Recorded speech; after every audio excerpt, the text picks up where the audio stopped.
Hi, I'm Abbey Gibb, your personal holistic nutritionist, and today we are talking about foods that are going to help you beat the stress.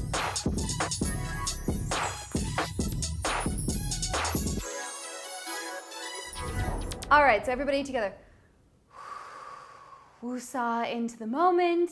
I know when you're stressed, probably like me, you want to grab chips, a bottle of wine, anything, but probably these foods, but these are the ones that you should be grabbing first in order to beat the stress. So, number one, we are talking about leafy green vegetables, especially spinach. So spinach has this thing called folate, and folate has a neurotransmitter. That means it's an email that sends it up to your brain that tells your brain to release serotonin.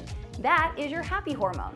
If you've ever had turkey at Thanksgiving or Christmas, you know tryptophan, right? If you eat a bunch of turkey, it makes you really sleepy, but in small amounts, it of course also can make you stress-free. Now, why does that work? Well, tryptophan, once it gets into your brain, actually converts into serotonin, that happy hormone.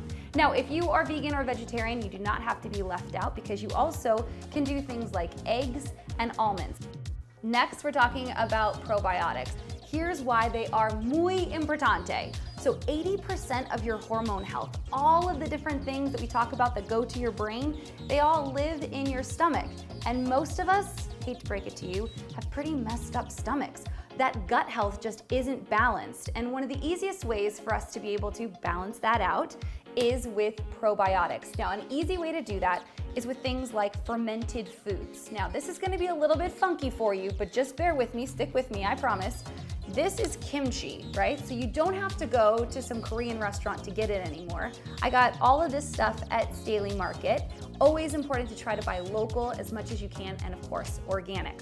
So this is wild brine. I love them because they have different flavors. This one's red beet and cabbage.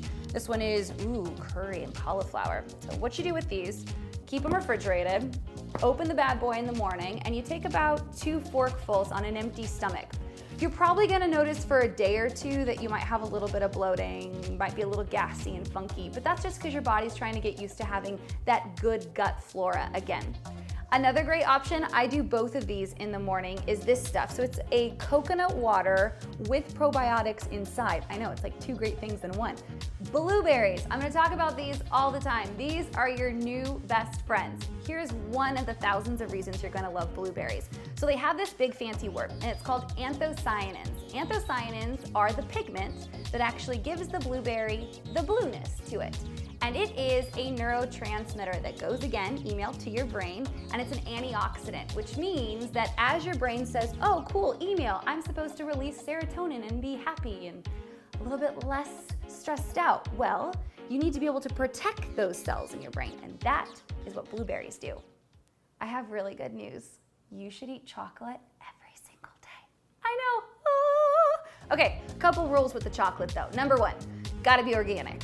Number 2, it's gotta be dark chocolate. I know, I hate to break it to you. So that chocolate that you're thinking about from Halloween that's like the 20% milk chocolate, yeah, that has dairy and fillers and all this other stuff that really, unfortunately, does the exact opposite for your brain, and it defeats the purpose. So, I'm showing you a couple options here, but you're gonna wanna start with dark that's at least 70%. We've got 70, 85, and then some, Maya Gold, just in case you feel like being fancy. Here is why chocolate is amazing. It has, again, I'm gonna say this 1,000 times, the neurotransmitters, which are what? The email, right? That goes to your brain. So these have these neurotransmitters that go to your brain that temporarily block the sensation of pain and anxiety. But on top of it, it is a 2-fold email. There's like an attachment in that email, which says, hey, I'm feeling so good already, I should probably just keep this going.